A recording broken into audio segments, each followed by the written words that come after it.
everybody. This is Mrs. Brown from Research Triangle High School. The purpose of this presentation is to go over some of the highlights of the decade known as the 1920s, particularly in preparation for reading F. Scott Fitzgerald's The Great Gatsby.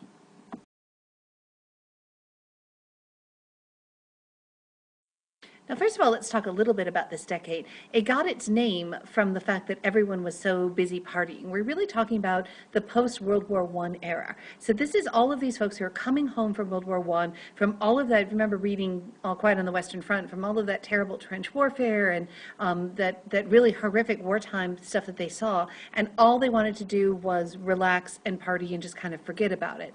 This was the new generation, the young people who didn't believe what their parents told them anymore. Their parents had told them that going to war would be glorious and it would be all worth it, and it wasn't. You also had a great economic boom at the same time, so everybody's making money, nobody wants to deal with life or reality, and people started to kind of begin to live again. It was a time of tremendous social change. The whole focus was on how much fun can we have rather than how responsible do we have to be. And you had this great excess. So even though it was Prohibition time, you had probably more alcohol consumption than at any other point in United States history. Lots and lots of social activities and parties, jazz music. And we're going to take a look at some of these pages and kind of look at this idea of the lifestyle of the 1920s.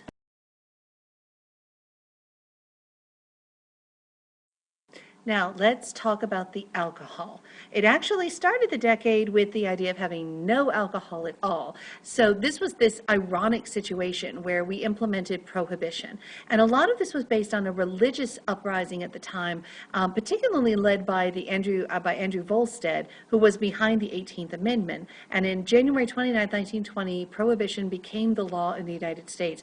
Alcohol was illegal. It was not allowed to be made, consumed, bought, purchased, transferred, anything, just done and out.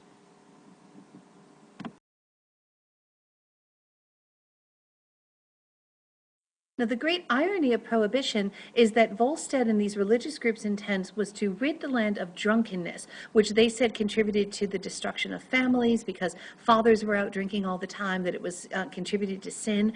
But instead what happened is Prohibition created this 13-year time span where alcohol consumption actually went up each year. And even after it was changed and was repealed, it never dropped down again to lower than it was during the 1920s. So even though the purpose of the act was to get rid of alcohol consumption, it actually increased alcohol consumption. And also with Prohibition, in fact, if alcohol consumption is on the rise, but it wasn't supposed to be manufactured or sold anyplace, where was the alcohol all coming from?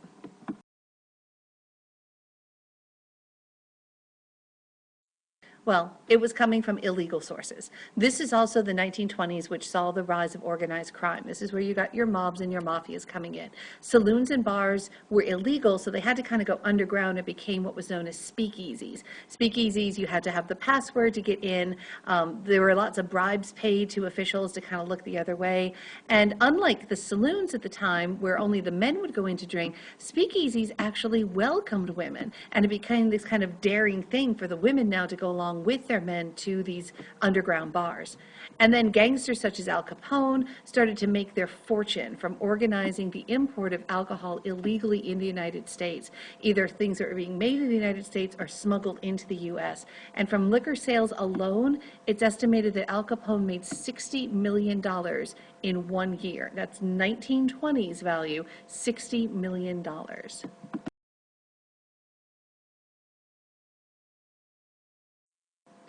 So crime in general was on the rise, and this led to also an increase of violence.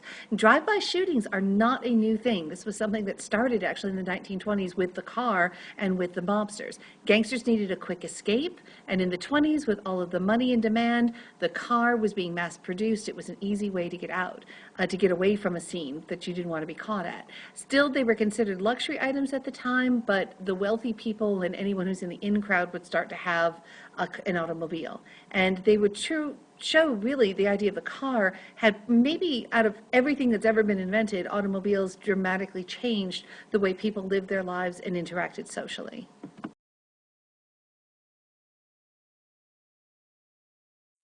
Now, in the 1920s, in general, it was a lot of rebellion. Again, so this was the younger generation rebelling against the older generation who had told them all of these lies about glory and patriotism and the fatherland, and instead had led them into this nasty, terrible situation with World War I. So when the war came to the end, they started to throw off a lot of these old things, and we really saw this fashion completely changing. We went from these very long dresses to these short dresses, what was known as the flappers. A boyish figure was all the rage. The women cut their hair really short, called a bobbed cut, and wear clothing with jewelry that showed a lot of skin and makeup and all kinds of things that would never have been considered by their parents.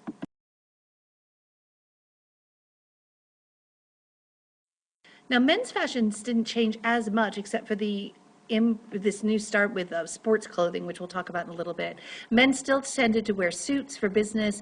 They always had the right hat for it, and they might do preppy sorts of attire for more sporting type things. And we're just going to take a quick look at some sample scans from some catalogs of the day to see what the men and women of the time would have been wearing.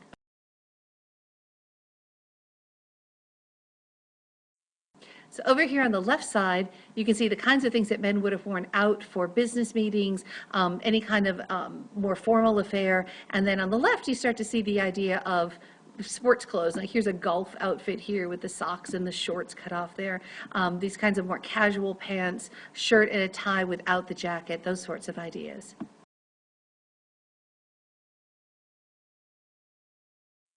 And the women, on the other hand, were all in these short dresses, these flapper dresses. They were usually didn't have, the waist would be very low. They didn't have much embellishment, a lot of, much up on the top, and they tend to be sort of higher necked bits. A lot of times there were no sleeves, so the arms were bared. That was kind of new. These little hats that were called cloche or bell type hats were all the rage. And the same thing was true. They didn't look that much different for their sporting goods, just the type of fabric and things would change for evening wear. So during the daytime, you might wear more of the cottons. In the evening time, you would have things that would have fringes and jewelry, and you'd wear these long beads and long necklaces and earrings to go with.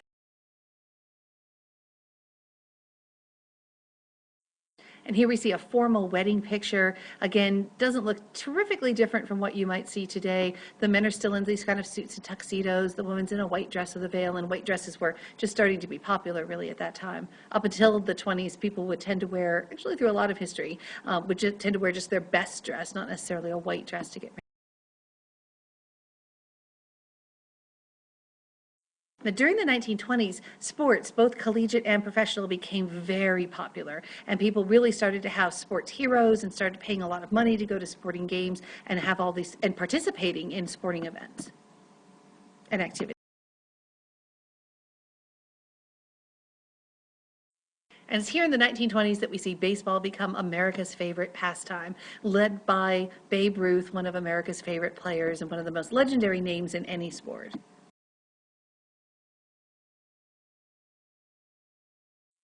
But just like Prohibition started off as supposed to be something good and kind of got twisted into something kind of bad, there were a lot of scandals involved in sports as well, particularly because the mob started to get involved with this. Maybe the most famous is the 1919 Chicago White Sox scandal, where a bunch of players took some money in promising to throw the game, which meant that they said they would deliberately lose, they wouldn't play as well. And they became known, instead of the White Sox, as the Black Sox, because they had blackened their name and blackened the name of baseball. The players who were convicted were banned from baseball for life, that is, they could never come back and play professional sports. And one of them was nicknamed Shoeless Joe. Shoeless Joe Jackson had actually been a hero, maybe not Babe Ruth legendary, but people had really loved him. They thought maybe he didn't actually throw the game. And when people went back and looked at the playing from there, Shoeless Joe admitted that he had indeed taken the money, but they couldn't find any evidence at all that he had actually played less than his fully best. So he may have taken the money, but it's really does not look like he actually did indeed play badly.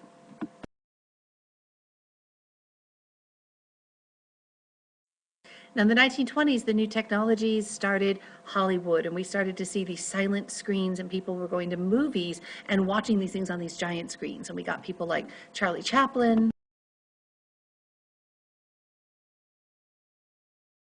and romantic heartthrobs and stars like Rudy Valentino, Greta Garbo.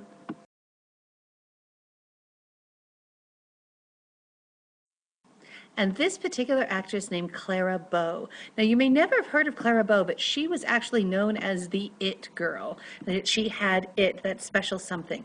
And this is the quintessential perfect flapper. This is what all the ladies wanted to look like. That short bobbed hair, these large dark eyes, that kind of sultry sort of look, and that sort of boyish figure. Really represented the ideal perfection and beauty and sexuality of the 1920s. If you've ever seen the cartoon character Betty Boop, she's a cartoon version of this real-life actress, real-life actress Clara Bow.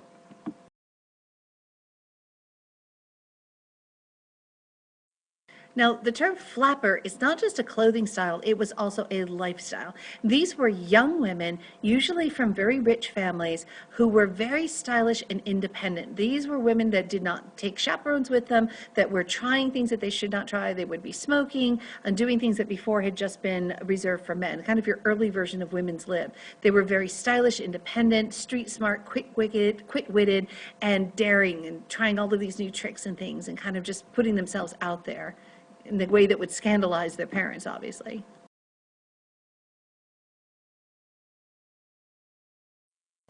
The 1920s is sometimes just referred to as the Jazz Age, and this is the term that was actually coined by F. Scott Fitzgerald in his first novel. He used that term, and that's what everyone sort of adopted for the entire decade.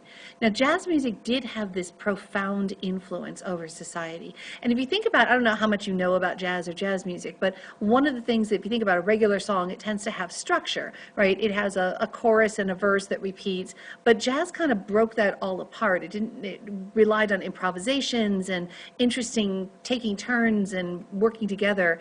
And this same idea was a lot of what was happening in society. It was kind of letting go of the older structures and reforming itself. And jazz was all the rage. It happened everywhere. Some of the popular hotspots included things like the Cotton Club, which was actually located in the African American part of New York City, but all of the rich white folks would go there and listen to this jazz entertainment from the 1920s.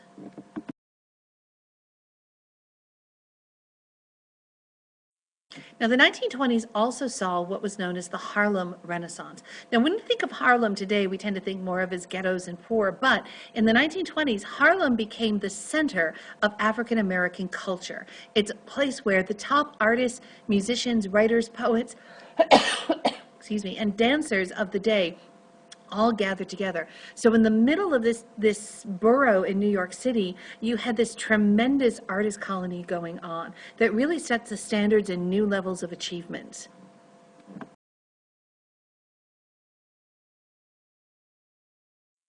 I mentioned at the beginning this idea of money, that people were doing very well. And this was pretty much true across the border. Lots and lots of people were being very successful in the 1920s.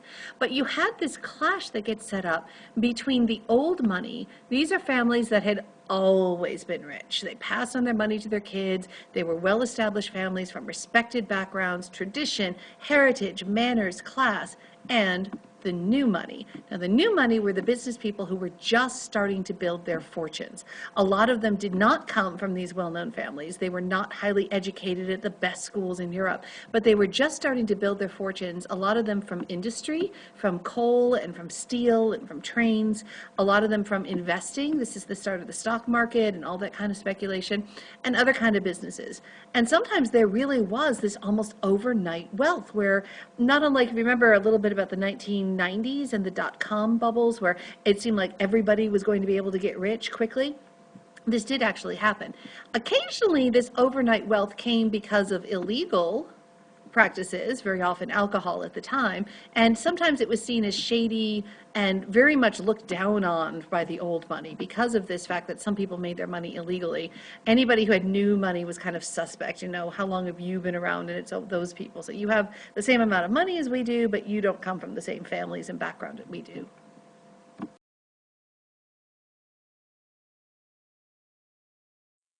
And this old money versus new money played out exactly in F. Scott Fitzgerald's life. He was living the classic 1920s life, and Gatsby is based in part on his romance with Zelda Sayre. Now, Zelda was from the old money family, and F. Scott Fitzgerald was the new upstart who was making his money from writing these novels that were taking off. And he helped to really name and catalog a lot of the things that were happening at the time. He wrote novels, he wrote short stories, he was writing movie scripts in Hollywood. Hollywood and was hugely successful, but then completely flamed out. And many people do consider that his novel, Gatsby, The Great Gatsby, is the quintessential American novel. It's the perfect book about what America is and the American dream.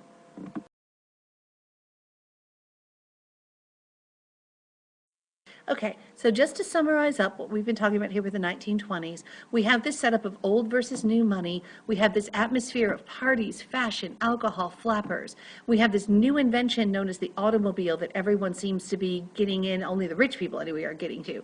Gangsters and mobsters, this new freedom with sexuality, scandals, lots of sports and interest in sports, the romance, and then this idea again, the quintessential American dream, which was to get all of this stuff. Well, maybe not the gangsters.